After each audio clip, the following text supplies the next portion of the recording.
कुतयपि ध्यायोऽस्तुवंस्तुष्य यशस्त्रिशन्दं वन्दे गुरो श्रीचरणारविन्दं गौरकृपाघनीभूतं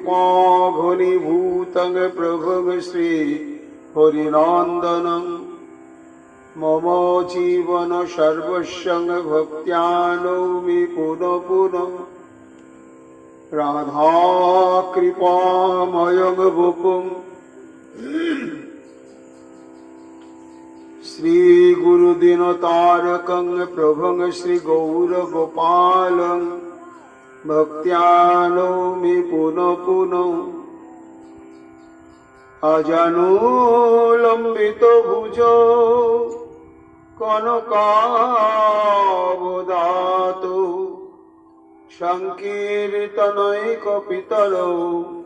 कमलायताक्षौ विश्वाम्भरौ द्विजवरौ जुगधर्मपालौ वन्दे जगत्प्रियकरौ करुणावतारौ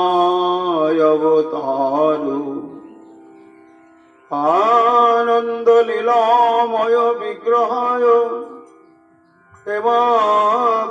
दिव्यच्छविसुन्दराय तस्मै महाप्रेमरसप्रदाय चैतन्यचन्द्राय नमो नमस्ते। निरानन्दमिदं सर्वं प्रेमानन्दस्वधिकृतम् जैन तं शततं वन्दे नित्यानन्द जगद्गुरुं श्री अद्वैत नमोस्तुभ्यं कुलिजन कृपानिधे गौरी प्रेम प्रदानाय श्री सीतापतये नमो लादिनी स्वरूपाय गौरांग सुहृदाय च भक्त शक्ति प्रदानाय गदाधर नमोस्तुते। प्रणमामि श्रीवासं तमाद्दं पंडितं मुदा श्रीगौरांग कृपापात्रं कीर्तनानन्दमानसं गौरी प्रेम प्रदावैव सर्वत्र समदर्शिने नारायण सुताय च श्रीमन्नरहरये नमो। बर्हापीडभिरामं मृगमदतिलकं कुण्डलाक्रान्तगण्डं कञ्जाक्षं कम्बुकण्ठं स्मितशुभगमुखं साधुर्नस्तवेनुं श्यामं शान्तं त्रिभंगं रविकरो वसनभूषितं वैजयन्त्यां वन्दे वृन्दावनस्थ युवति शतवृतं ब्रह्मगोपालवेशं। नमो नलिननेत्राय वेणुवाद्य विनोदिने राधाधर सुधापानौ शालिने वनमालिने। हे कृष्ण करुणा सिंधु दीनबंधु जगत्पते गोपेश गोपिका कांत राधा कांत नमोस्तुते। मुखं करोति वाचालं पंगुं लंघयति गिरिं यत्कृपातमहं वन्दे परमानन्दमाधवम्। तप्तो काञ्चन गौरांगी राधे वृन्दावनेश्वरी वृषभानुसुते देवी तं नमामि हरिप्रिये। महाभावस्वरूपातं कृष्ण प्रिया वरीयसी प्रेमी भक्तिप्रदे देवी राधिका तं नमाम्यहम्। वन्दे नन्दव्रजस्त्रीणां अदोरेणुमभिघ्नस्य यशां हरिकथद्गीतं पुनाति भुवनत्रयम्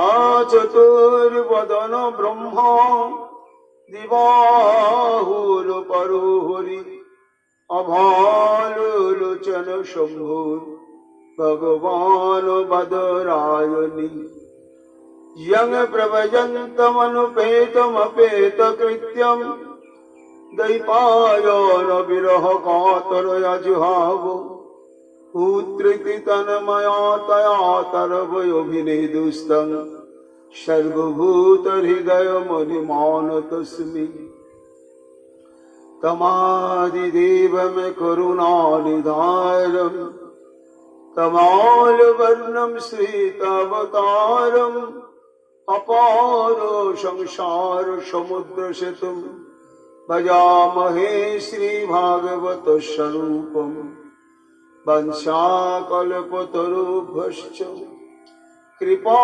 सिन्धुभ्येव च पतितानां पावनेभ्यो वैष्णवेभ्यो नमो नमो। जय रूप सनातन भट्ट रघुनाथ श्रीजीव गोपाल भट्ट दास रघुनाथ भक्ति भरे बंदी छय गोसाइर चरण यहाँ हईते विघ्न नाशि अभीष्ट पूरण। जय गौर भक्त वृंद गौर जादेर प्राण सबे मिले देहो मोरे निताई गौर भक्ति दान निताई गौर हरि बोल निताई गौर हरि बोल निताई गौर हरि बोल जय जय निताई गौर हरि हरि बोल। प्रभु তুমি কি হারায়ে যাও তখন তুমি কি হারায়ে যাও। প্রভু তুমি কি হারায়ে যাও তখন তুমি কি হারায়ে যাও। কামনা সাগরে ডুবেছি দেখে আমি কামনা সাগরে ডুবেছি দেখে তুমি কি ব্যথা পাও তখন তুমি কি হারায়ে যাও। তোমা হতে যাবে ফিরায়ে নয়ন জড়রূপ রসে হইনি মগন। তোমা হতে যাবে ফিরায়ে নয়ন জড়রূপ রসে হইনি মগন। তাই হেরে প্রভু ফিরায়ে বদন তাই হেরে প্রভু ফিরায়ে নয়ন। আড়াল হয়ে কি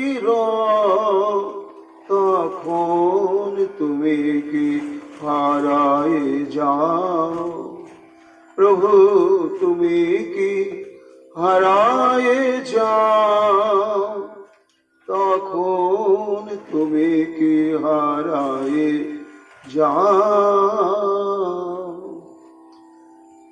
তুমি সুখের সাগর জেনে যাই ভুলে সুখ তৃষ্ণায় বিষয় তুলে নি কোলে।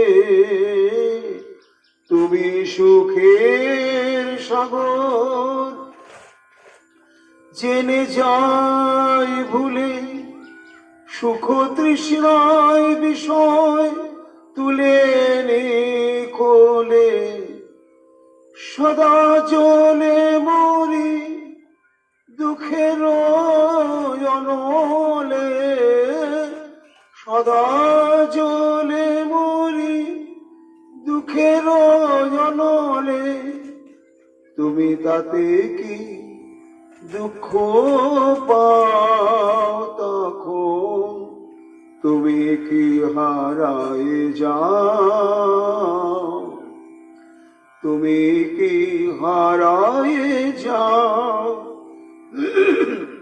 তখন, তুমি কি হারায়ে যাও।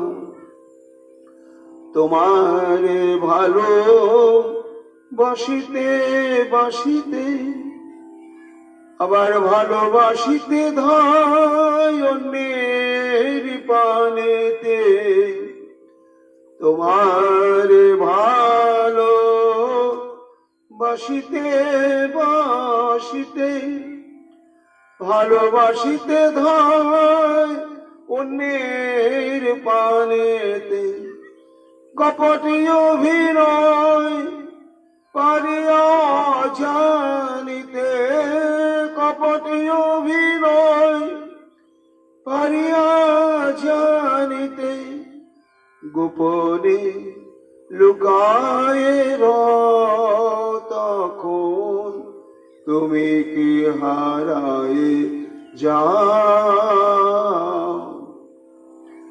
তুমি কি হারায়ে যাও তখন, তুমি কি হারায়ে যাও।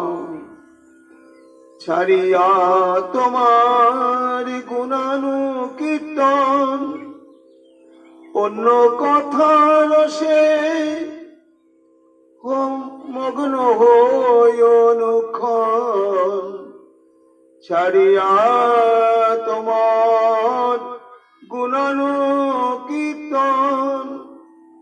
অন্য কথার রসে রত হই অনুক্ষণ, সে কারণে প্রভু হয়ে ক্ষুণ্ণ মন, সে কারণে প্রভু হয়ে ক্ষুণ্ণ মন, নিজেকে সরিয়ে নাও তখন, তুমি কি হারায়ে যাও,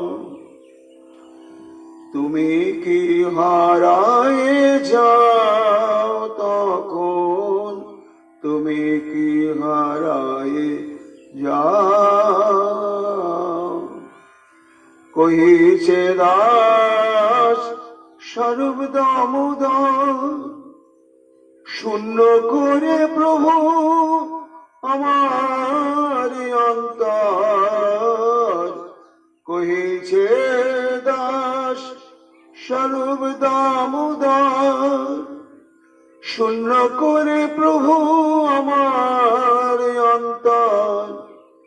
হারায় যেও না তুমি থাকো নিরন্তর, হারায় যেও না থাকো নিরন্তর, শোধন করিয়াল মিছে কেনে হারায়ে যাও, তুমি কি হারায়ে যাও তখন, তুমি কি হারায়ে যাও। কামনা সাগরে ডুবেছি দেখে, কামনা সাগরে ডুবেছি দেখে, তুমি কি ব্যথা পাও তখন, তুমি কি হারায়ে যাও। জয় সচিনন্দন। তস্য হ্রদে বিহরত ভুজদণ্ড ঘূর্ণ, বর্ঘোষ মঙ্গ বরবারণ বিক্রমস্য আশ্রুত তৎসদনাবিভবং নিরীক্ষ্য চক্ষুশ্রবা সমাসরত তদমৃশ্যমান।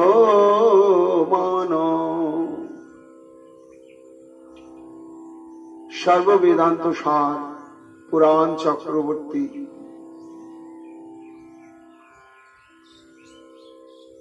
সচ্চিদানন্দ বিগ্রহ শ্রী গোবিন্দের বাংময় বিগ্রহ শ্রী শ্রীমদ্ ভাগবত মহাপুরাণে দশম স্কন্ধে ১৬ অধ্যায়।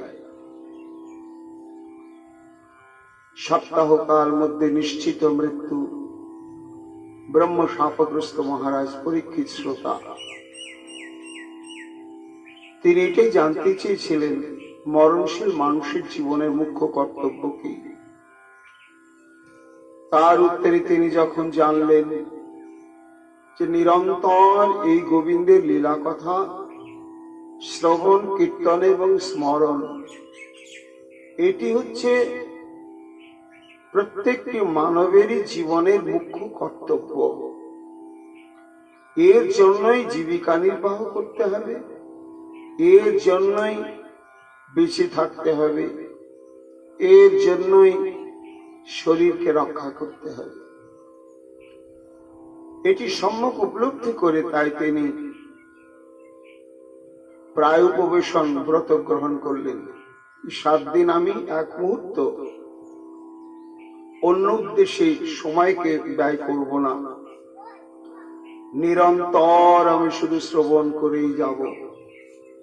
কিন্তু গুরুদেব, আমি যে নিরন্তর এই ভাগবতী কথা শ্রবণ করব, আমার মনে একটি সংশয় যে আমি কি ভগবানকে পাবো তো? যতক্ষণ পর্যন্ত সেই সর্বমূলাধার সৃষ্টি স্থিতি প্রলয়ের অধিকর্তা এবং সচ্চিদানন্দ স্বরূপ বিগ্রহ সেই শ্রী গোবিন্দকে সম্প্রাপ্ত হওয়া না যাবে, ততক্ষণ মানব জীবনের এই পথ চলার শেষ নেই। তা এই ভাগবতী কথা শ্রবণ কীর্তন আদির মাধ্যমে কি আমি নিশ্চিত রূপেই ভগবানকে প্রাপ্ত হব? সুখমণি বললেন, মহারাজ তুমি ভুলে গিয়েছ। আমি তোমাকে প্রথম দিনই বলেছিলাম একটি লীলা প্রসঙ্গ বর্ণনা করতে গিয়ে যে এই যে সচ্চিদানন্দ বিগ্রহ শ্রী গোবিন্দ, যিনি অশেষ মাধুর্য নিকেতন এবং অশেষ ঐশ্বর্য নিকেতন, এবং যিনি অসমর্থ তত্ত্ব বিশেষ, যার সমান যার বড় আর কেউ নেই, আর কেউ হবেও না। তা সেই সচ্চিদানন্দ বিগ্রহ শ্রী গোবিন্দকে কিভাবে নিশ্চিত রূপেই প্রাপ্ত হওয়া যায়, এই প্রসঙ্গে মহারাজ আমি প্রথম দিনই তোমাকে বলেছিলাম। তুমি হয়তো তা বিস্মৃত হয়েছ।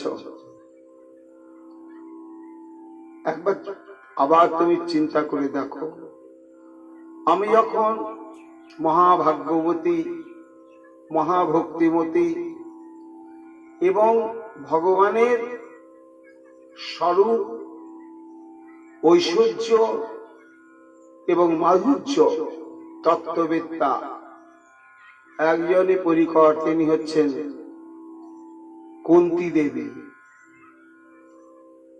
এই কুন্তী দেবী একাধারে যেমন শ্রী ভগবানের স্বরূপ সম্পর্কে অবহিত, যে শ্রী ভগবানই সমগ্র ব্রহ্মাণ্ডের উপাদান কারণও বটেন এবং নিমিত্ত কারণও বটেন। এটি তার স্বরূপ। জগতে শ্রী গোবিন্দ ছাড়া কিছু নেই, কিছু নয়। আর তিনি অনন্ত ঐশ্বর্যের অধিকারী, আর তিনি অশেষ মাধুর্যের সমুদ্র বিশেষ। এটি একমাত্র কুন্তী দেবী অনুভব করেছিলেন। তাই স্তুতি করতে করতে করতে গিয়ে এক সময় বলেছিলেন যে হে কৃষ্ণ, লৌকিক সম্বন্ধে তুমি আমার ভাইপো বটে, আমি তোমার পিসিমা বটে, কিন্তু পারমার্থিক জগতে এই সম্পর্কের কোনো মূল্য নেই। আসল তত্ত্ব হচ্ছে তুমি মাধুর্য নিকেতন লীলা পুরুষোত্তম, প্রেম পুরুষোত্তম ভগবান, আর আমি একজন কাঙালিনী, তোমার কৃপা অভিলাষী। এই যে তুমি দুর্গেয় তত্ত্ব, তা জ্ঞানীর কাছে, যোগীর কাছে, কর্মীর কাছে এবং আর ভগবত উপাসনার পথ অবলম্বনকারী তাদের কাছে তুমি চরমতম দুর্গেয়, দুর্লভ, অধরা, কিন্তু নিশ্চিত রূপে তোমাকে পাওয়া যায়। আজও প্রত্যেকটি মানুষই তোমাকে পাবে, দেখতে পাবে, স্পষ্ট তোমাকে দেখতে পাবে। কোন পথ অবলম্বন করলে? শৃণ্বন্তি গায়ন্তি গৃহ্ণন্তাভিঘ্নশ স্মরন্তি নন্দতি তবে হিতং জনা তৈব পুষ্যন্ত চিরেণ তাবকং ভব প্রবাহ পরমং পদাম্বুজম। ভগবানকে দেখা যায়, আজও প্রত্যেকে আমরা দেখতে পেতে পারি, কিন্তু কোন পথকে অবলম্বন করলে? শৃণ্বন্তি, নিরন্তর গোবিন্দের কথা শ্রবণ ছাড়া আর যে কান অন্য কথা শ্রবণ করে না। গায়ন্তি, যার বাকশক্তি সর্বক্ষণ শ্রী গোবিন্দের লীলা কথা, তার রূপ, তার গুণ মহিমা কীর্তনে সর্বক্ষণ ব্যস্ত। গৃহ্ণন্তি, যারা সব সময় কোন সঙ্গী পেলেই তার সঙ্গে এই গোবিন্দের লীলা কথায় চর্চা করে। স্মরন্তি, যারা শয়নে স্বপনে সর্বকর্মের মধ্যে শ্রী গোবিন্দের এই মাধুর্যমণ্ডিত লীলা প্রসঙ্গ যারা স্মরণ করেন। নন্দতি, যারা কৃষ্ণ ভজন করছেন, যারা কৃষ্ণ কথা শ্রবণের জন্য আগ্রহী, তৎপর, নিরন্তর যারা গোবিন্দের কথা কীর্তন করেন, এরকম ভক্তদের যিনি সমর্থন করেন, প্রশংসা করেন, মান্যতা দেন এবং বিনম্রভাবে দণ্ডবৎ প্রণামাদি করেন। তএব পশ্যন্তি অচিরেণ তাবকং। মা কুন্তী বললেন, হে কৃষ্ণ, এইভাবে কেউ যদি তোমার কথা শ্রবণ, কীর্তন, কথন, স্মরণ, অনুমোদন করে অচিরেণ, অর্থাৎ এই জন্মে করে গেল, পর জন্মে তোমার দর্শন পাবে তা নয়, এ জন্মে এবং অতি শীঘ্র পশ্যন্তি, তোমাকে প্রত্যক্ষভাবে দর্শন করতে পারবে, এতে কোনো সন্দেহ নেই। তাহলে ভগবানকে দেখা যায়। আমরা দেখি না কেন? না, এই যে উপায়গুলো বলা হলো, সেই উপায়গুলো ঐকান্তিক ভাবে আমরা গ্রহণ করতে পারিনি এখন। যেদিন সত্যি সত্যি পারবো, সেদিন এই সমস্ত বেদবাণী কোনোটাই মিথ্যা নয়, কোনটাও অতিরঞ্জিত নয়, প্রত্যক্ষ দর্শন করা যাবে। শ্রীকৃষ্ণ হেসে বলছেন, ঋষি আচ্ছা দর্শন না হয় করলো, তা দর্শন করে লাভটা কি হবে? আমাকে দর্শন করে তার লাভ কি হবে? ভব প্রবাহ পরমং পদাম্বুজম। এই যে ভব প্রবাহ অর্থাৎ জন্মগ্রহণ করো, সংসার করো, আর সংসার করতে গিয়ে সত্য মিথ্যা পাপ পুণ্যাদিকে আশ্রয় করে অজস্র কর্মফল সৃষ্টি করো, আবার সেই কর্মফলের বোঝা মাথায় নিয়ে আবার আর একটা জন্ম, আবার সেই জন্মে আবার কর্মফল সৃষ্টি, এইভাবে চির একটি করে জন্ম প্রাপ্ত হচ্ছে, আবার কর্মফল সৃষ্টি, আবার সংসার যাতনায় যোগ্য। এটার নামই ভব প্রবাহ। এর শেষ নেই, কবে শুরু হয়েছে কেউ বলতে পারবে না। জীবের এই সংসার সমুদ্রে যাতায়াত কবে শুরু হয়েছে, তবে কবে শেষ হবে সেটা বলা যায়। কুন্তী দেবী বলছেন, হে কৃষ্ণ, এই ভব প্রবাহে তখনই ছেদ পড়ে যখন কেউ তোমাকে প্রাণ ভরে দর্শন করার সৌভাগ্য প্রাপ্ত হয়।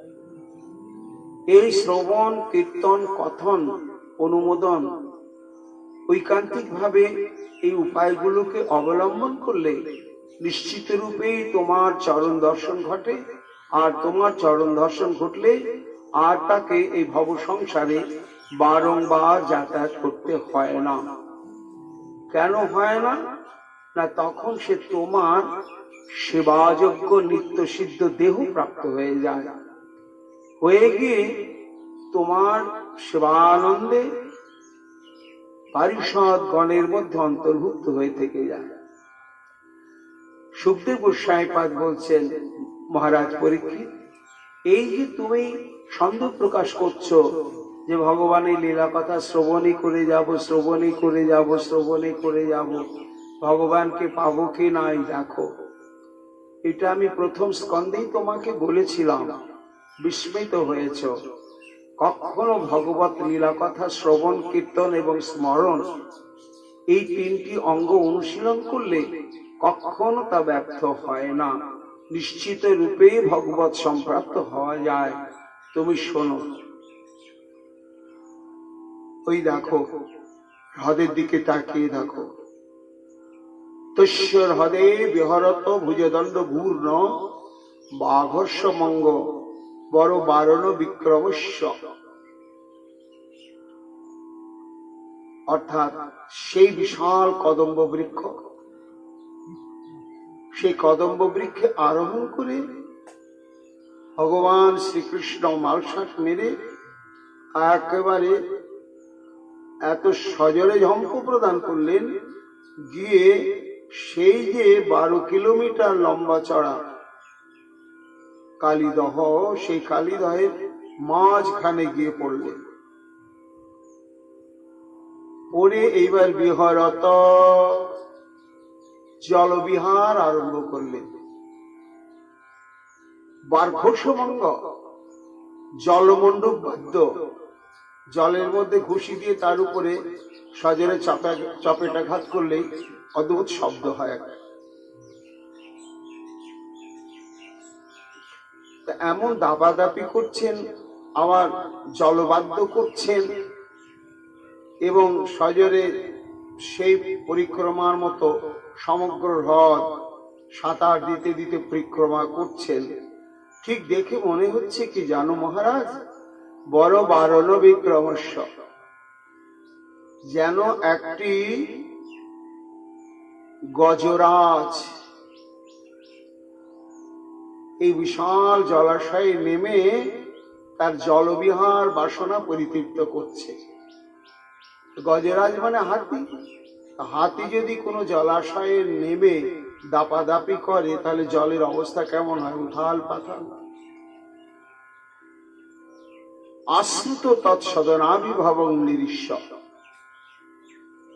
সুখমণি বলছেন, সেই যে সুগভীর প্রায় অতল বিশেষ হ্রদের তলায় কালীও তার আলয় অবস্থান করছিল, তা সেইখানে ভয়ঙ্কর জলের গর্জনকে পৌঁছাল, চমকে উঠল। এই তো এই জলাশয়েরই শব্দ হচ্ছে, এত জোরে শব্দ কে করতে পারে? আর এই জলে নামতেই পারে কি? একমাত্র গরুর ছাড়া কারো ক্ষমতা নেই। কিন্তু গরুরের উপরে তো সৌভরী মনির অভিশাপ রয়েছে, সে কোনোদিন এই হ্রদে আসতে পারবে না। দেখতে দেখতে ওই জলের উপরে তো ঘুরে ঘুরে সাঁতার খেলছেন শ্রী গোবিন্দ, কিন্তু জলের গতিটা, ঘূর্ণনের গতিটা বাড়ছে, বাড়তে বাড়তে এত দ্রুত হয়ে গেল, আর সে ঘূর্ণনটা নিচে নামতে নামতে নামতে একেবারে কালীর মাথাকে ঘুরাতে শুরু করলো, আর ফনাটাকে স্থির রাখতে পারছে না। তখন চিন্তা করছে, এটা কে বটে? আশ্রিত সদনাবিভাবং, আমার এই আলয়ে অনর্থ সৃষ্টিকারী কে বটে? এটা তো দেখতে হবে কার এত বড় শ্রদ্ধা। চক্ষুশ্রবা সমসরৎ তদবৃশ্যমান, না, এটা আমি কিছুতেই সহ্য করতে পারবো না। আমার এই হ্রদের মধ্যে সে আমার মাথাকে ঘুরিয়ে দেবে, আর আমি এত বিক্রমশালী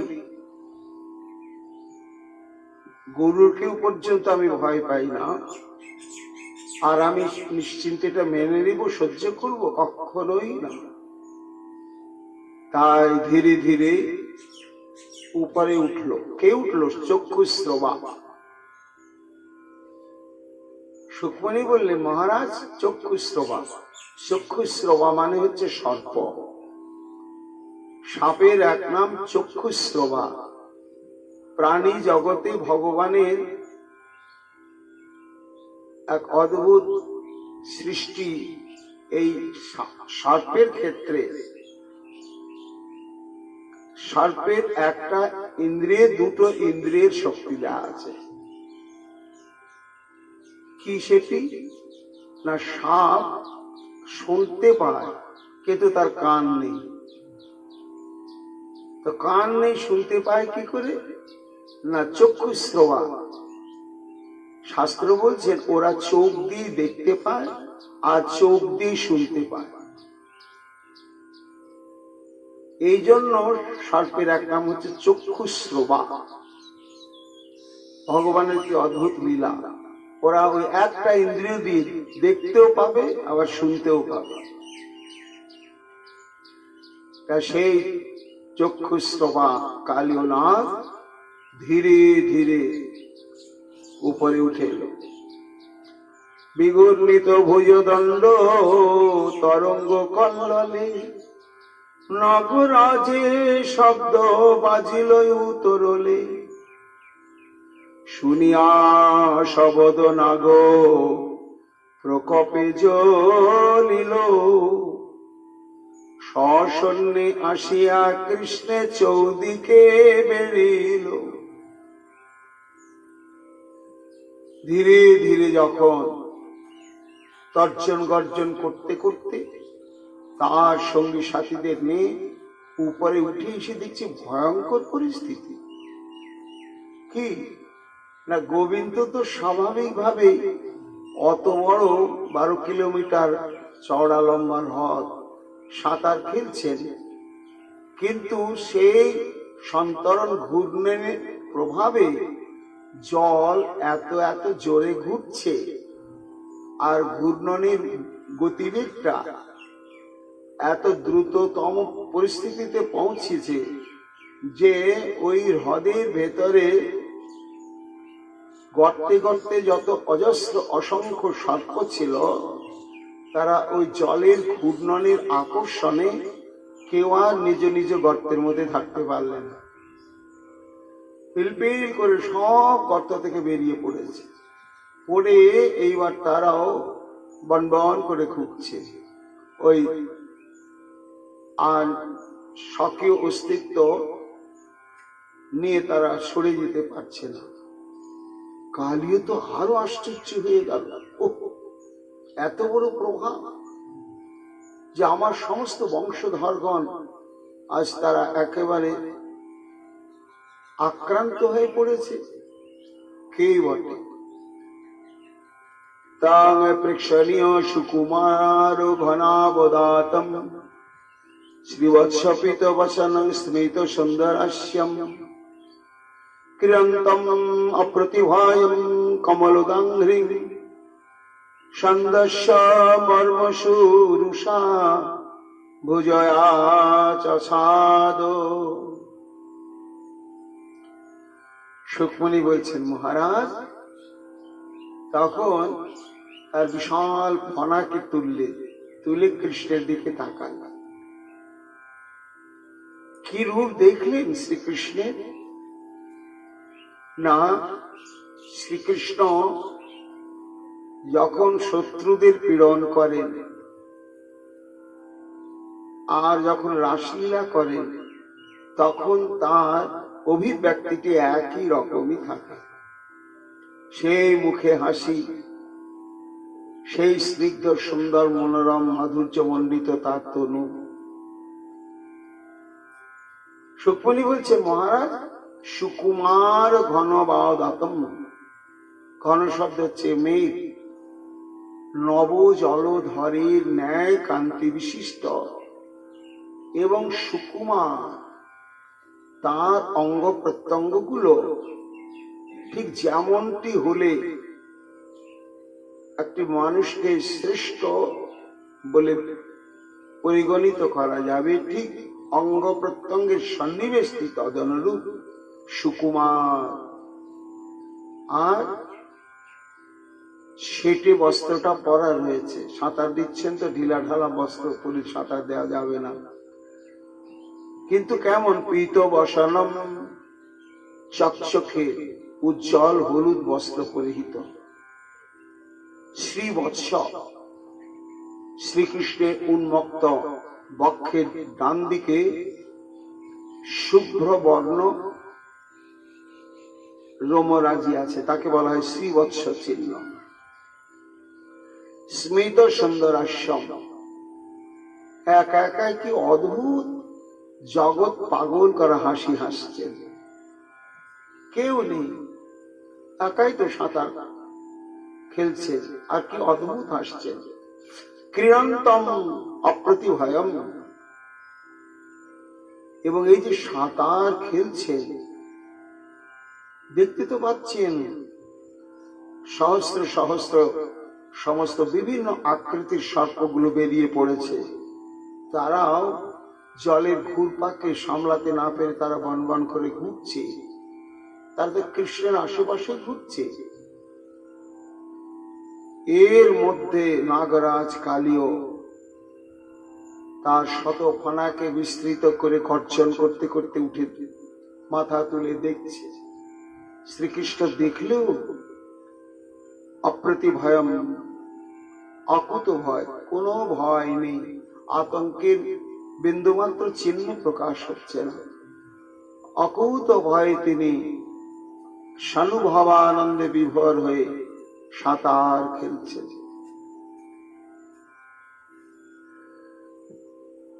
তখন কালীয় নাগ গর্জন করতে লাগে, এমন গর্জন করছে সেই গর্জনে দেবতাগণ পর্যন্ত ভীত সন্ত্রস্ত হয়ে গগন পথে সে উপস্থিত হয়েছে। কিন্তু শ্রীকৃষ্ণ কালী চিন্তা করছে, আরে এই আমার আশ্রম পীড়নকারী একটা মানব শিশু, কোন মুনি ঋষি নয়, গন্ধর্ব কিন্নর দানব নয়, দেবতা নয়, একটা মানব শিশু এ মরছে না। যে হ্রদের উপর দিয়ে দেবতাগণ রত্নে যেতে পারেন না, পাখিরা উড়ে যেতে পারে না, পড়ে প্রাণ ত্যাগ করে, এমন উগ্র বিষাক্ত জলে সাঁতার খেলছে আবার হাসতে হাসতে। হ্যাঁ, এ তো তাহলে সাধারণ নয়। তখন আক্রমণ করে কৃষ্ণের দিকে এগিয়ে আসছে। কৃষ্ণ বলছেন, ও আমাকে ধরবার জন্য আসছো, দেখি ধরো। শ্রীকৃষ্ণ একটু করে পেছনে তাকাচ্ছেন আর সাঁতার দিয়ে ঘুরছেন। এইবার শ্রীকৃষ্ণকে আক্রমণ করে তাকে দংশন করবার জন্য কালীয়নাথ তার সর্বশক্তি প্রয়োগ করে ছুটছে, কিন্তু কৃষ্ণের সঙ্গে নিজের দূরত্বটা কমছে না। কালীয়নাথ তো আশ্চর্য, একটা মানব শিশু, সে তো জলের প্রাণী নয়, আর আমি জলেই থাকি, আমি সাঁতার দিচ্ছি, আর ও তো জলে থাকে না, ও সাঁতার দিচ্ছে, তা আমি দূরত্বটা কমিয়ে ওর কাছাকাছি হতে পারছি না। কালীয়নাথ ঘুরতে ঘুরতে অবশ বিবশ হতে শুরু করলো। বিশাল হ্রদ তো, 8 কিলোমিটার লম্বা চড়া। কালীয় আস্তে আস্তে একেবারে কৃত সংকল্প হয়ে গেল, না, তুমি যেই হও তোমাকে আমি ধরবই। সুকমণি বললেন, দেখো মহারাজ, কালীয়নাথ কাকে পেল, কাকে দেখলো বলো তো? যাকে দেখার জন্য অনন্ত কোটি ব্রহ্মাণ্ডের কত যোগী ঋষি সন্ন্যাসী দিবানিশি ধ্যান করে চলেছে, কিন্তু কখনোই যার দর্শন পাচ্ছেন না। আজ কালীয়নাথ কত সৌভাগ্য তার, সেই দুর্লভ দর্শন শ্রী ভগবানকে দর্শন করলো। কিন্তু হে গোবিন্দ তোমার হলাম বলে গিয়ে তার চরণে তো আত্মসমর্পণ করতে পারলো না। কেন পারলো না? তাহলে ভগবানকে দেখলেই দেখা হয় না, চেনা যায় না, আর পেলেই পাওয়া হয় না। ভগবানকে দেখলে, ভগবান বলে তাকে অনুভব করতে গেলে দর্শনকারীর অন্তরে একটা উপাদান থাকা দরকার। ওই উপাদানটা যদি না থাকে তাহলে দেখলেও অনুভব হবে না। একই শ্রীকৃষ্ণ একই বিশ্বরূপ প্রকাশ করলেন অর্জুনের কাছে, দুর্যোধনের কাছে। অর্জুন তো আত্মসমর্পণ করলেন, কৃষ্ণ তত্ত্ববেত্তা হয়ে গেলেন, তিনি বুঝতে পারলেন শ্রীকৃষ্ণকে। আর দুর্যোধন সে বিশ্বরূপ দর্শন করে সিদ্ধান্ত করলো শ্রীকৃষ্ণ একটা বড় জাদুকর, আমাকে জাদু জাল বিস্তার করে অদ্ভুত দেখালো।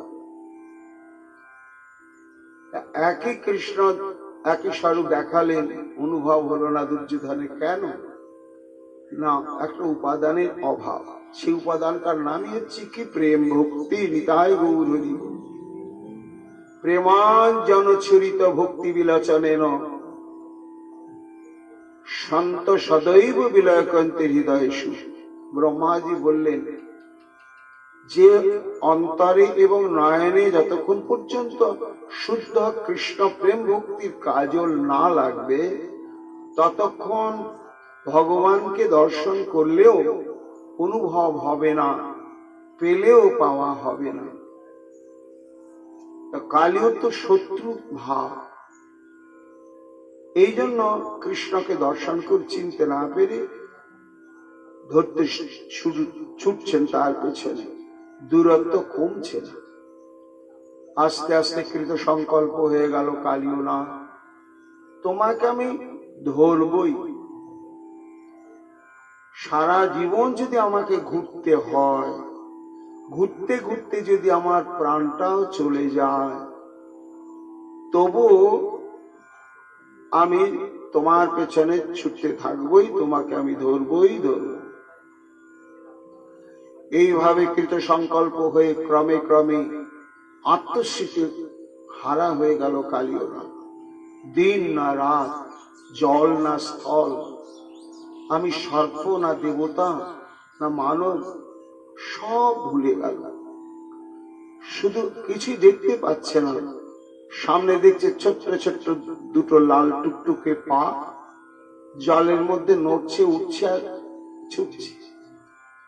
এইভাবে যখন সে একেবারে কৃত সংকল্প হয়ে আত্মবিস্মৃত হয়ে গেল, কৃষ্ণময় হয়ে গেল, সুখমণি বলছেন, তখন শ্রীকৃষ্ণ বললেন, শত্রু ভাবেই হোক আর মিত্র ভাবেই হোক, তুমি তো আমাকেই ধরবার জন্য আজকে আত্মবিস্মৃত কৃত সংকল্প হয়েছে। তা ভাবটা শত্রু আর মিত্র যাই হোক, আমাকে ধরবার জন্য যে প্রচেষ্টা, আমাকে পাবার জন্য যে প্রচেষ্টা, এটার নামই তো ভজন। আর এই ভজন যখন এই তন্ময় অবস্থা প্রাপ্ত হয়, আমি ধরা না দিয়ে থাকি না। এই নাও, আমি ধরে ফেললাম, ধরা দিয়ে দিলাম। শ্রী গোবিন্দ আমার কালীয় নাগের কাছে নিজেকে ধরা দিলেন। দেখি তোমার কত শক্তি, কত বুদ্ধি, কত বিক্রম তুমি প্রকাশ করতে পারো। আগে তোমার ভান্ডারটা আমি খালি করব, তারপরে আমার ভান্ডার খুলব, যে তোমার কত শক্তি আছে, কত বল বীর্য আছে, কি আছে শেষ। নাগ ভোগ পরিবিদম অদিষ্ট চেষ্ট মালক্যত প্রিয় সখা পশুপা ভৃষাত্তা কৃষ্ণ অর্পিতাত্ম সুহৃদত্ত কলত্র কামা দুঃখানুশোক ভয় মূর্ধধিও নিপেতু। যখন শ্রীকৃষ্ণ ধরা দিলেন কালিয়র কাছে, একেবারে কালী ধরে ফেলবে, ধরে ফেলছি, বেটা মানব শিশু হয়ে তোমার এত বড় স্পর্ধা, হ্যাঁ, এই তো ধরলাম। ধরে তার বিশাল শরীরটা দিয়ে শ্রীকৃষ্ণকে বেষ্টন করে নিষ্পেষণ করবার চেষ্টা করছে। শ্রীকৃষ্ণ ভাবছেন, ও আমাকে এরকম বেষ্টন করে একেবারে নিষ্পেষিত করবে, করো। শ্রীকৃষ্ণ একেবারে সেই রুটি করার সময় যেমন আটার লেচি করি আমরা, শরীরটাকে এমন কোমল করে দিয়েছেন, আর সজরে বেষ্টন করে পিষতে গিয়ে ও কালীয় নাগের শরীরে শরীরে ঘর্ষণ হচ্ছে, রক্তাক্ত হয়ে যাচ্ছে শরীরটা। কালীয় তো আরো ক্রোধ। আমি ভেবেছিলাম যে ওকে বেষ্টন করে একেবারে নিষ্পেষিত করে চূর্ণ বিচূর্ণ করে দেব, কিন্তু এই বেটা তো দেখছি আমাকেই কষ্ট দিচ্ছে। দাঁড়া, তাহলে তো ভেবেছিলাম দংশন করব না, এইভাবে বেষ্টন করে নিষ্পেষণে তোমাকে শেষ করব, কিন্তু দংশন না করে আমি ছাড়ছি না। তখন সুখমণি বলছেন, দংশন করতে লাগবে। কোথায়? মরমে মরমে না গো সর্বাঙ্গে দংশিয়া বেঢ়িল কৃষ্ণের অঙ্গ নিজ অঙ্গ দিয়া। মর্মসু মানে মরমে মরমে, অর্থাৎ হাতের তালুতে, বুকের মাঝখানে, কণ্ঠে, নাভিতে, নেত্রকোণে দংশন করতে লাগলো, ছোবল দিতে শুরু করলো। কিন্তু তাতেও কিছু হচ্ছে না, গর্জন করছে। আর ওই দেহটাকে বেষ্টন করে নিয়ে সে যখন এইভাবে কৃষ্ণের উপরে উৎপীড়ন প্রচেষ্টা দেখাচ্ছে, তো বিশাল হ্রদ তো 12 কিলোমিটার, তার মাঝখানে এই ঘটনাটা ঘটছে। আর তীরে ওই সমস্ত গাভীগণ যাদের পুনর্জীবিত করেছেন শ্রীকৃষ্ণ, সখাগণ দাঁড়িয়ে আছে। তারা ওই দৃশ্যটা দেখে আর স্থির থাকতে পারলেন না, একেবারে অস্থির হয়ে গেল। নাগ ভোগবেষ্টিত সকল কলে অচেতন লীলা করি রহে প্রাণেশ্বর। তারা তো দূর থেকে দেখছে যে সর্পটা তো শ্রীকৃষ্ণকে বেষ্টন করে এইভাবে দংশন করছে, আর বাঁচবে? আর বাঁচার কোন সম্ভাবনা নেই। গোপগণ অচেতন দেখিয়া শ্রীহরি মূর্ছিত হইয়া তারা পরে প্রাণ ছাড়ি। বিত্তোষ চিত্ত সুত দ্বারা কৃষ্ণে আরোপণ, গোবিন্দ বান্ধব তারা গোবিন্দ জীবন।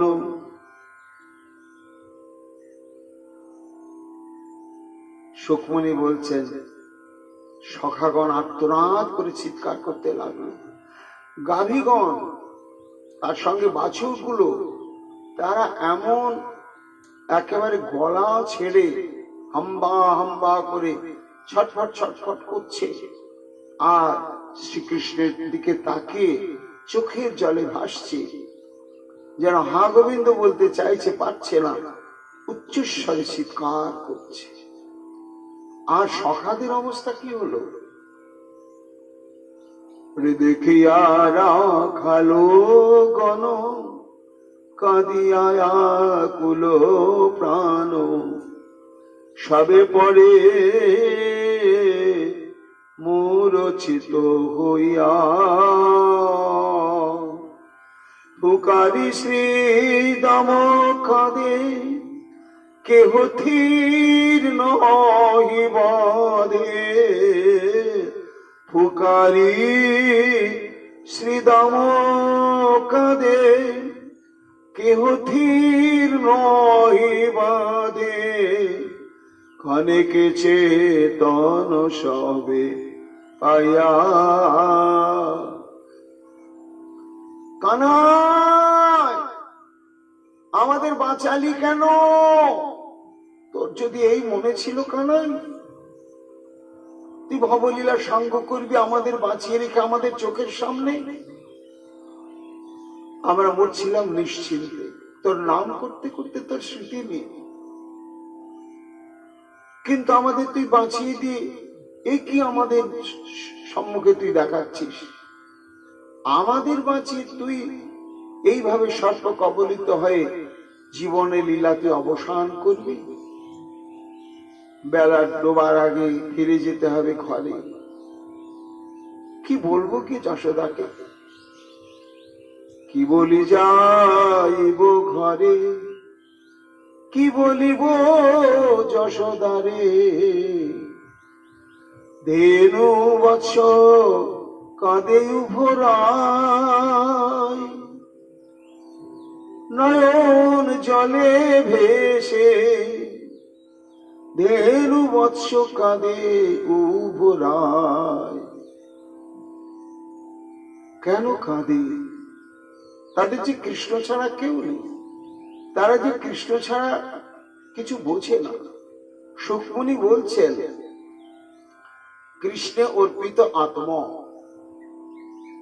ওই কান্নার চিৎকার শুনে গাভীগণ ছটফট করছে, আর যতটা সামর্থ্য গলা ছেড়ে একের পর পর থামছেই না। একটা তো গাভী নয়, লক্ষ লক্ষ গাভী, তারা যখন এইভাবে চিৎকার করছে তখন আর চিৎকার ধ্বনিটা থামছে না, এবং সখাগণের ক্রন্দনের রোলটাও থামছে না। সেটা ছড়াতে ছড়াতে আশেপাশে কৃষিক্ষেত্রে যে সমস্ত বয়স্ক গোপেরা ছিল কৃষিকাজে ব্যস্ত, তারা উৎকণ্ঠিত হয়, কি হলো, এই গাভীর চিৎকার কেন, কোনো বিপদ হলো? রাখালগণের চিৎকার, তারাও সেখানে ছুটে এলো। এসে কিনা দেখছে ওই কালীর হ্রদে ঠিক মাঝখানে ওই দৃশ্য দেখার সঙ্গে সঙ্গে মূঢ় ধিয় নিপেত। তারা এমনই কৃষ্ণগত প্রাণ ছিল। সুখমণি বলছেন, মহারাজ, যে ভয়ঙ্কর দৃশ্য, এবং তারা নিশ্চিত হয়ে গেল যে কৃষ্ণকে রক্ষা করা যাবে না, আর ওইখানে আমরা পৌঁছেই বা কি করবো? শতখানা বিশিষ্ট ভয়ঙ্কর সর্প তাকে কবলিত করেছে, দংশন করছে, এ তার বাঁচবে না।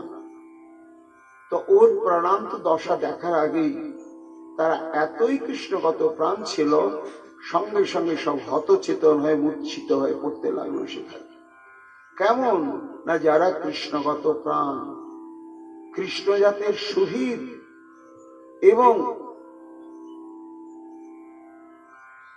যাদের সমস্ত সম্বন্ধ কৃষ্ণকে নিয়ে, সেই সমস্ত কৃষ্ণগত প্রাণ ব্রজবাসীরা ছুটতে ছুটতে সেই দৃশ্য দেখে সব মূর্ছিত হয়ে পড়ে গেল।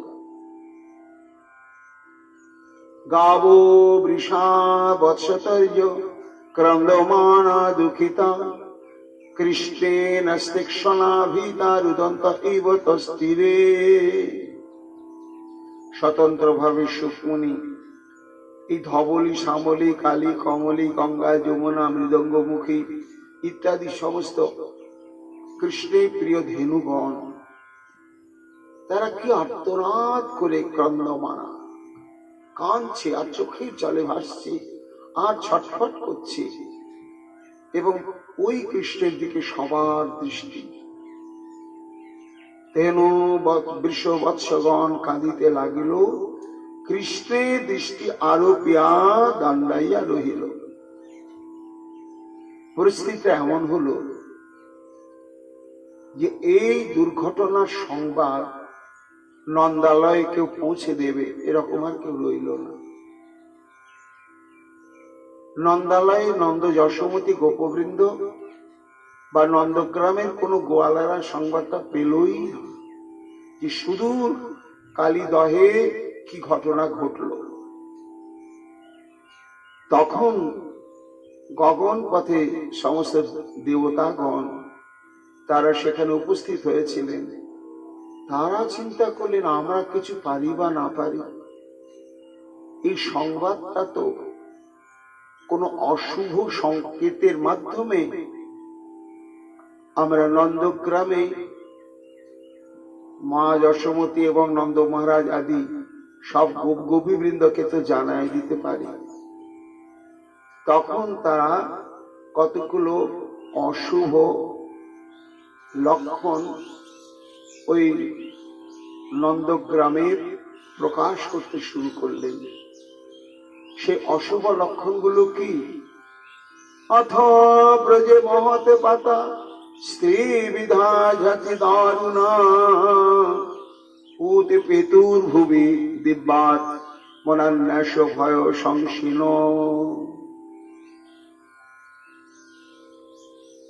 মহৎ পাতা স্ত্রী বিধা, তিন প্রকার ভয়ঙ্কর উৎপাত সৃষ্টি হলো। তিন প্রকার কি?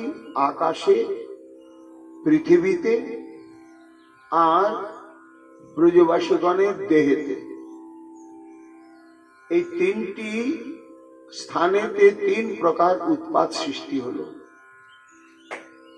কি তিন প্রকার উৎপাত সৃষ্টি হলো? প্রথমে পৃথিবী ভূমিকম্প আরম্ভ হয়ে গেল। ঘন ঘন ঘন ঘন ভূমিকম্প হচ্ছে, ভয়ঙ্কর, উথাল পাথাল বৃক্ষলতা প্রকম্পিত হচ্ছে, আর অজস্র যেখানে সেখানে সর্প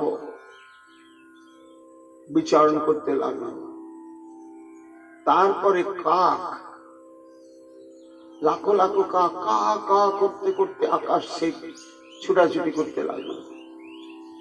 কোত্থেকে হাজার হাজার শ্রীগাল বন থেকে বেরিয়ে এসে তারা একেবারে চিৎকার করতে শুরু করল। যত কুকুর ছিল তারা এমনি ভয়ঙ্কর চিৎকার করতে শুরু করলো। অসংখ্য কাল পেঁচা থেকে সব এসে উঠছে, ছাদে বসে বৃক্ষে বসে সব চিৎকার করছে। এসব হচ্ছে অশুভ লক্ষণ। এগুলো পৃথিবীতে এই সমস্ত অশুভ লক্ষণ প্রকাশ পেতে শুরু করলো দেবগণের দ্বারা। আর আকাশে হঠাৎ সূর্যের তেজটা কমে গেল, আকাশে তারা দেখা যাচ্ছে, ঘন ঘন উল্কাপাত হতে শুরু করলো। তারপরে আকাশ থেকে রক্ত বৃষ্টি হতে শুরু করলো, গর্জন শোনা যেতে শুরু করলো আকাশে। এই হচ্ছে দৈব উৎপাত আকাশে। ভূমিকম্পাদি, শ্রীকাল কুকুর চিৎকার এসব পৃথিবীতে হতে লাগলো। আর ব্রজবাসীগণের দেহেতে কুলক্ষণ দেখা দিতে লাগলো। যত মায়েরা ছিলেন তাদের দক্ষিণ অঙ্গ কাঁপতে লাগলো, এটা ভয়ঙ্কর অশুভ লক্ষণ। আর বাবাদের বাম অঙ্গ কাঁপতে শুরু করলো। তখন তারা সবাই আতঙ্কিত হয়ে গেল, এবং এমন তো কখনো তারা ভাবতেও পারেনি। অনেক অনেক শত বৎসর পরমায়ু বিশিষ্ট ব্রজবাসী তখনও বেঁচে আছেন, কিন্তু তারাও তাদের 100 বছর বয়সের মধ্যে এইরকম অভাবনীয় উৎপাত কখনো দেখেনি। তখন তারা নিশ্চিত হয়ে গেল কৃষ্ণ কোথায়।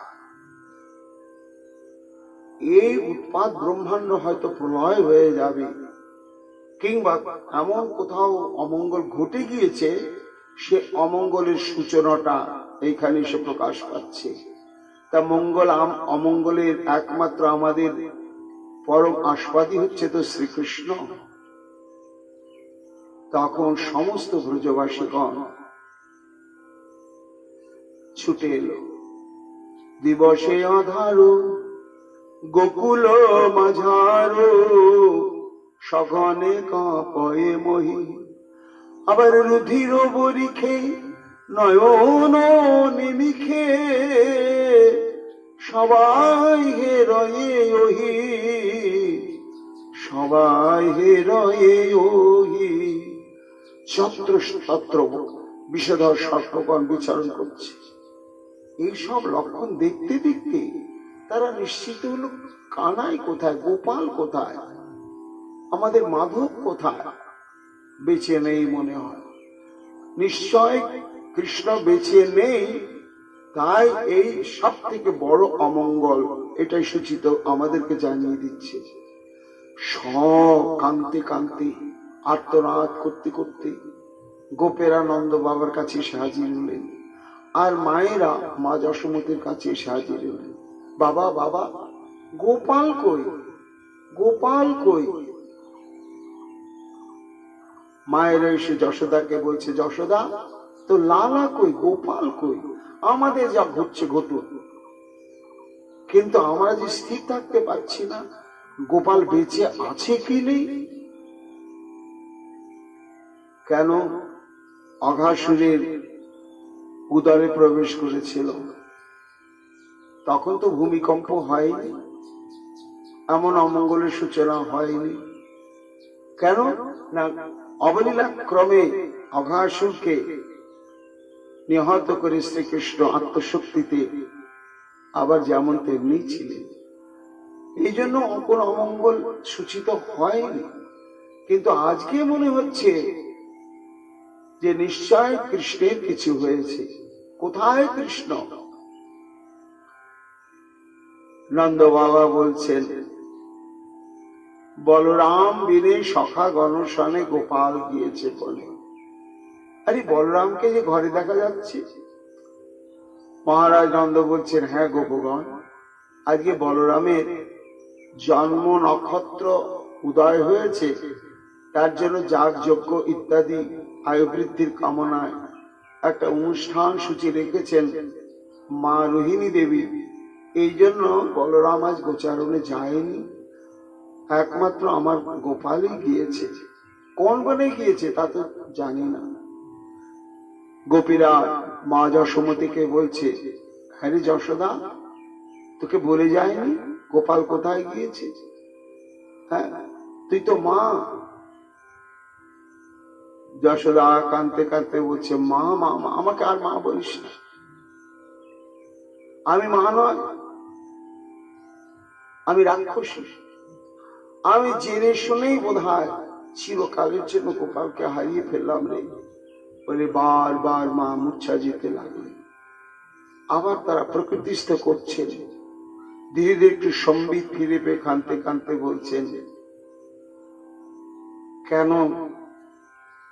শোন, প্রাচীন প্রাচীন লোকে বলে শেষ রাত্রে যদি কেউ কোনো স্বপ্ন দেখে, আর স্বপ্ন দেখার পরে যদি আর ঘুম না আসে, সেই স্বপ্নটা সত্য হয়। তা আজকে আমি শেষ রাত্রে একটা দুঃস্বপ্নই দেখেছিলাম, আর সেই দুঃস্বপ্ন দেখার পরে আমার নিদ্রাগম হয়নি। তখনই আমার বোঝা উচিত ছিল যে আজকে কত বড় ভয়ঙ্কর অমঙ্গলের দিন, কিন্তু আমি সেটা গণ্যই করলাম না। আমি গোপালকে আশীর্বাদ করে তার সর্বঙ্গে রক্ষা মন্ত্র পড়ে আমি গায়ে চারাতে পাঠিয়ে দিলাম। যশোমতী কহে দারুণ স্বপ্ন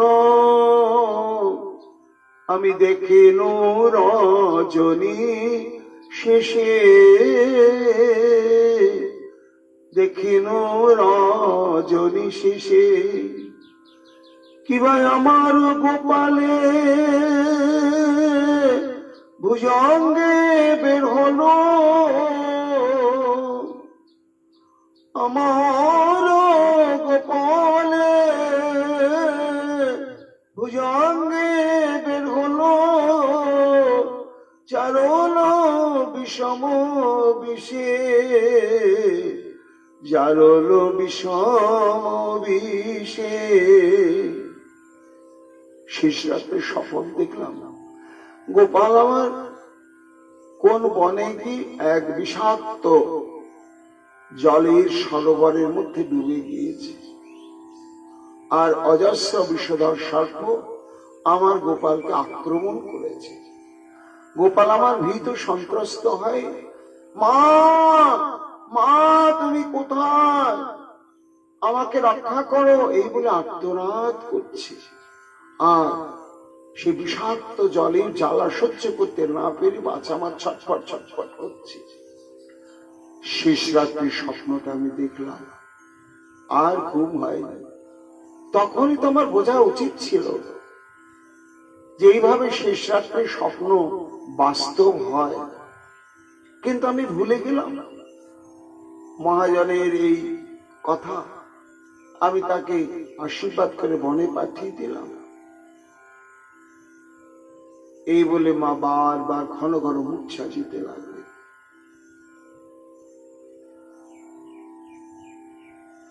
তারপরে তৈ দুর্নিমিত্ত নিধনং মাত্বা প্রাপ্ত মতবিদ তৎ প্রাণস্তৎ মনস্কাস্তে দুঃখ শোকাতুরা শোক ভয়াতুরা। সমস্ত গোপ গোপী বৃন্দ, নন্দ মহারাজ সবাই একেবারে শোকে ভয়ে দুঃখে এমন কাতর হয়ে পড়লেন যেন প্রাণান্ত অবস্থা। এবং তাদের কৃষ্ণের প্রতি প্রীতিটা কেমন না, ঐশ্বর্য জ্ঞান শূন্য। তারা দেখেছে অঘাসুরকে নিধন করা, তৃণাবর্ত শকটাসুর নিধন করা, এসব দেখেছে। দেখলেও কখনোই যে শ্রীকৃষ্ণ বিশাল কিছু ভগবত তত্ত্ব এটা তারা মনে প্রাণে কখনোই নিতেই পারে না। তাদের অন্তঃকরণে যে সব থেকে ভালোবাসার যদি সম্পদ থাকে আমাদের ওই গোপাল, আর কেউ না। এই সম্পর্ক, এই সম্বন্ধ বোধ ছাড়া ব্রজবাসীদের অন্তঃকরণে আর কিচ্ছু নেই। এবং তৎপ্রাণা তৎমনস্কার, তাদের শরীরে আঘাত কখনো লাগলে তারা ব্যথা পায় না, কিন্তু কৃষ্ণের শরীরে আঘাত হলে তারা অসহ্য যন্ত্রণায় কাতর হয়ে পড়ে। কত কৃষ্ণগত মন প্রাণ, এরা কি করে স্থির থাকবে? সুখমণি বলছেন এরা একেবারে বিমূঢ় হয়ে গেল। কৃষ্ণ প্রাণ, কৃষ্ণ মন, কৃষ্ণ বন্ধু ধন, কৃষ্ণ বিনে কিছুই না জানে গোপগণ। তারা তো কৃষ্ণ ছাড়া কিছুই জানে না। এর মধ্যে যারা একটু বিজ্ঞ গোপ, তারা একটুখানি সম্বিত ফিরে পেয়ে বললেন, মহারাজ নন্দ, এইভাবে নিশ্চিষ্ট থেকে বারবার মূর্ছিত হওয়া, হাহাকার করা ঠিক হবে না। এখনো তো আমাদের সামর্থ্য রয়েছে, আমরা একটু সারা বৃন্দাবন অনুসন্ধান করে একবার দেখি না কেন আমাদের গোপাল কি অবস্থায় রয়েছে, কোথায় রয়েছে। চলুন মহারাজ। আবাল বৃদ্ধ বনিতা সর্বে অঙ্গ পুষ্পবৃত্তয় নির্জগ্মুর গোকুলাদ্দিনা কৃষ্ণ দর্শন লালসা। আহা, আবাল বৃদ্ধ বনিতা, কেউ আর নিজের বাড়িতে থাকলো না। এমনকি যারা অন্ধ, তারাও একজনের হাত ধরে ছুটছে। যারা পঙ্গু, তারা কাঁদতে কাঁদতে কারো কাঁধে চেপে বলে, আমাকে একটু নিয়ে চলছে। কেউ ঘরে থাকলো না, সব বেরিয়ে পড়লো প্রসবৃত্তায়, অন্ধ কৃষ্ণের প্রতি স্নেহে কাতর হয়ে। কেউ থাকলো না, সব বেরিয়ে পড়ল। সারা বৃন্দাবন অনুসন্ধান করতে লাগলো, আর উচ্চস্বরে কানাই, গোপাল, যার যে নামে প্রীতি, কেউ হে গোবিন্দ, হে শ্যাম, হে মাধব, চিৎকার উচ্চার চলছে। দুঃখ শোকে বেআকুল চলিল তরিতে, আবাল বৃদ্ধ বনিতা সকল সহিতে, অন্ধ খঞ্জ আদি করি দীনহীন জন, সকল গোকুলবাসী হইয়া অচেতন। এইভাবে চলে কোথাও অনুসন্ধান পাচ্ছে না। সুখমণি বলছেন, মহারাজ, তাংস তথা কাতরান বিশ্ব ভগবান মাধব বল, প্রহস্য কিঞ্চিন্ন বাচ প্রভাবজ্ঞ অনুজস্ব স। বলরামও তাদের মধ্যে রয়েছে, কিন্তু বলরামের দিকে সবাই তাকিয়ে দেখছে। বলরামের চোখে মুখে কোনো আতঙ্ক নেই, কোনো উৎকণ্ঠার সংখ্যা উদ্বেগ নেই। আবার একটু করে হাসছে। কেন হাসছে? না, বিশ্ব ভগবান মাধব বল। সুখমণি বলছেন, একমাত্র সংকর্ষণ, মূল সংকর্ষণ বলরাম, তিনি কৃষ্ণ তত্ত্ববেত্তা। তিনি জানেন সেই কৃষ্ণ, যে কৃষ্ণের নাম অকপট চিত্তে কীর্তন করলে এমন কোন ভয়ঙ্কর অমঙ্গল নেই যা দূর হয় না। সর্বমঙ্গল নিলয় যার চরণে, যার নামের মধ্যে, সেই গোবিন্দের কি অমঙ্গল হবে? কখনই হতে পারে না। এটা নিশ্চয় কৃষ্ণের একটা অভিনব কোন লীলা বিশেষ। কাজে বলরাম নিশ্চিত যে কৃষ্ণের কিচ্ছুই হয়নি, তাই প্রহস্য হাসছে আর ওদের পেছনে পেছনে চলছে। তত্ত্ববেত্তা তো অনেক অনেক বিজ্ঞ, তারা বলরামের মুখের হাসি দেখে বুঝতে পারলে যে না, মনে হয় কানাই মরেনি, বেঁচে আছে। তাহলে বলরাম আতঙ্কিত হয়ে পড়ত। বলরাম যখন নিশ্চিন্ত চিত্ত, তাহলে মনে হয় কৃষ্ণ নিশ্চয় রয়েছে, একটু আশ্বস্ত হলো। কিন্তু দুঃখের বিষয়, কোন নির্দেশ পাওয়া যাচ্ছে না যে আজকে কোন বনে শ্রীকৃষ্ণ গোচারণে গিয়েছেন। বৃন্দাবনে 12টি বন আর 12টি উপবন, এই 24টি বন নিয়ে শ্রীকৃষ্ণের গোচারণা হয়। তে অন্বেষমানাদ্বৈতং কৃষ্ণ সুচিতায়া পদৈ ভগবৎ লক্ষ্মণের জগম পদব্যা যমুনা তটম। আর মাঝে মাঝে মূর্ছা যাচ্ছেন যশোদা। মহারাজ উত্তর দক্ষিণ পূর্ব পশ্চিম ঈশান নৈঋত বায়ু অগ্নি, এই অষ্টকোণ আমরা খুঁজে খুঁজে দেখলাম, কিন্তু কোন দিকেই গোপালের কোন সাড়াই পাওয়া গেল না। আর কোন দিকে যাব আমরা, আর কোন দিকে খুঁজব? এই বলতে বলতে কাঁদতে কাঁদতে অধৈর্য হয়ে আছড়ে পড়ছেন ভূমিতে। যে ভূমিতে আছড়ে পড়ে হঠাৎ মাটির দিকে তাকিয়ে চমকে উঠলেন। মহারাজ, মহারাজ, কারা যেন বলছে, মা গোপালকে খুঁজে পাচ্ছ না? আমাদের দিকে তাকাও, আমাদের দিকে লক্ষ্য দাও, আমাদের দিকে মন দাও, চিত্ত দাও, তাহলে তোমাদেরকে গোপালের কাছে পৌঁছে দিতে পারবো আমরা। কি কথা বলছে মহারাজ? কে আমাদেরকে গোপালের কাছে নিশ্চিন্তে নিশ্চিত রূপে পৌঁছে দেবে? হঠাৎ দেখছে কিনা পদব্যা যমুনা তটম, কৃষ্ণের পদচিহ্ন পড়ে রয়েছে। ওই কালীর হ্রদের দিকে গিয়েছেন তো শ্রীকৃষ্ণ, সেই পদচিহ্নগুলো ওই যমুনার ধারে কালীর হ্রদের দিকে চরণ চিহ্নগুলো পড়ে রয়েছে। কি আছে তাতে? তে তত্র তত্রাব্জ জপাঙ্কুশাসনে দযোপপন্নানি পদানি বিস্পতে মার্গে গবাম অন্য পদান্তরান্তরে নিরীক্ষমান যজুরঙ্গ সত্তরা।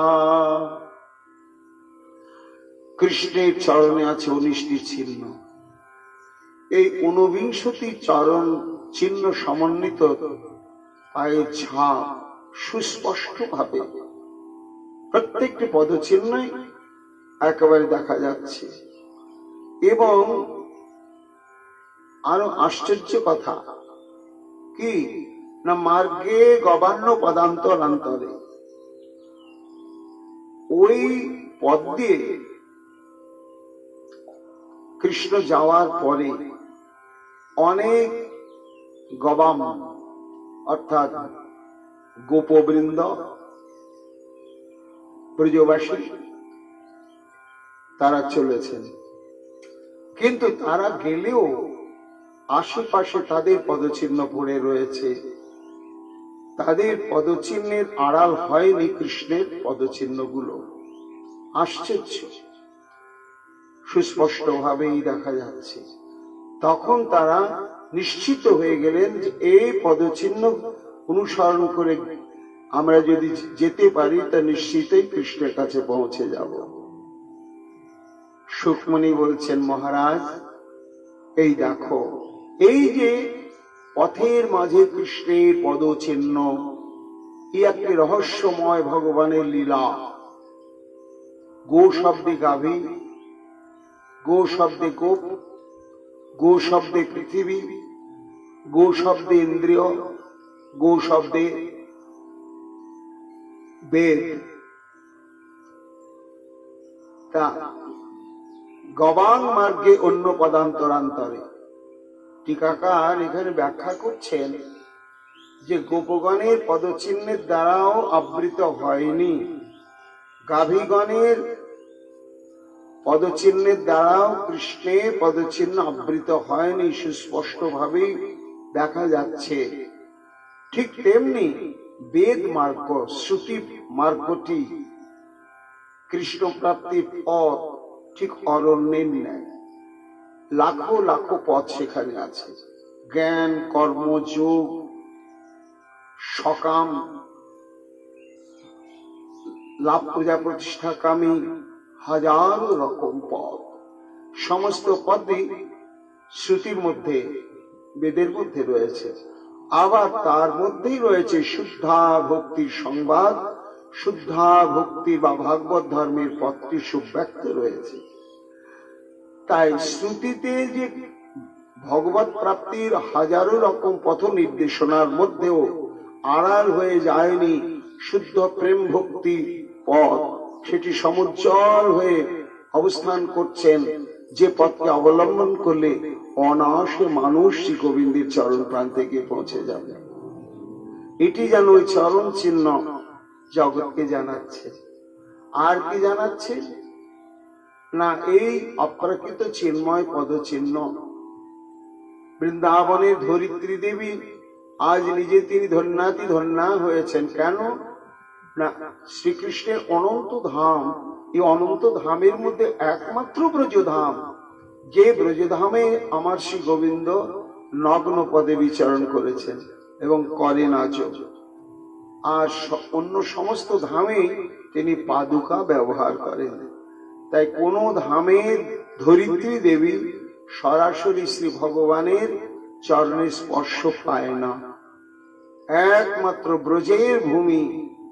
তাই কত তার মহাভাগ্য যে নিরন্তর তিনি কৃষ্ণের পদচিহ্ন ভূষণ অঙ্গে ধারণ করে আজকে তিনি মহাভাগ্যবতী স্বীকৃতিশালী। এই চরণ চিহ্ন অনুসরণ করে তারা চলতে লাগলে মহারাজ। তো আজও সেই চরণ চিহ্নের মহিমা এখনো রয়েছে। এখনো যদি আমরা শ্রীকৃষ্ণের পদচিহ্ন ঘরে রেখে শোয়ার সময় এবং ঘুম থেকে উঠে নিত্য দর্শন করি, তাহলে মহাজনগণ বলেছেন যে ভজন সাধন যদি তেমন কিছু নাও থাকে, এই প্রত্যেক দিন কৃষ্ণের চরণ দর্শন করলে ঠিক আজকে যেমন ওই চরণ চিহ্নগুলো সমস্ত কৃষ্ণ বিরহে কাতর গোপবৃন্দকে কৃষ্ণের কাছে নিয়ে পৌঁছে দিচ্ছে, তেমনি যিনি প্রত্যেক দিন কৃষ্ণের পদচিহ্ন দর্শন করে প্রণাম করবেন ঘুমানোর সময় এবং ঘুম থেকে উঠে, ভজন সাধন তিনি করতে পারুন বা না পারুন, ওই চরণ চিহ্ন দর্শনের মহিমা এমন যে মৃত্যুর পরে তিনি গোবিন্দের চরণে পৌঁছে যাবেনই কি যাবেনই যাবেন। এটা কখনো ব্যর্থ হয় না। তারা নিশ্চিন্ত হয়ে গেল যে কৃষ্ণ কিন্তু আতঙ্কিত। আরে সবাই বলে, আরে এ তো কালীদহের দিকে গিয়েছে। তো কালীদহের সম্পর্কে ব্রজবাসীরা অবহিত, এই জন্য বংশানুক্রমিক ভাবেই তারা জানে যে ভয়ঙ্কর কালীয় নাগ ওই হ্রদে থাকে। কোনোদিন তারা ওই হ্রদে জল পান করে না, হ্রদের তীরে যায় না। ওই বহু দূরে যেখানে বিষের কোনো প্রভাব পৌঁছায়নি সেই সমস্ত স্থানেতে তারা চাষবাস বা গোপালন আদি কর্মসাধন করে। তারাও তো বেরিয়ে পড়েছে। তারা যখন দেখলে এটি কালীর হ্রদের দিকে যাচ্ছে, তখন তাদের বুঝতে বাকি রইল না এইখানে সর্বমঙ্গলের কারণ ঘটে আছে।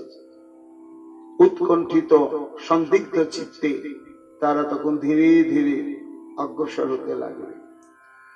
গোপন রক্ত মনস ভগবত অন্তন্তে ভগবত অনন্তে তৎসরিদ স্মিত বিলোক গির স্মরন্ত্যা প্রস্ত ওহিনা প্রিয়তমে বৃষ দুঃখ তপ্তা শূন্যং প্রিয়ং ব্যতিরিতং দদৃশ স্ত্রীলোকম।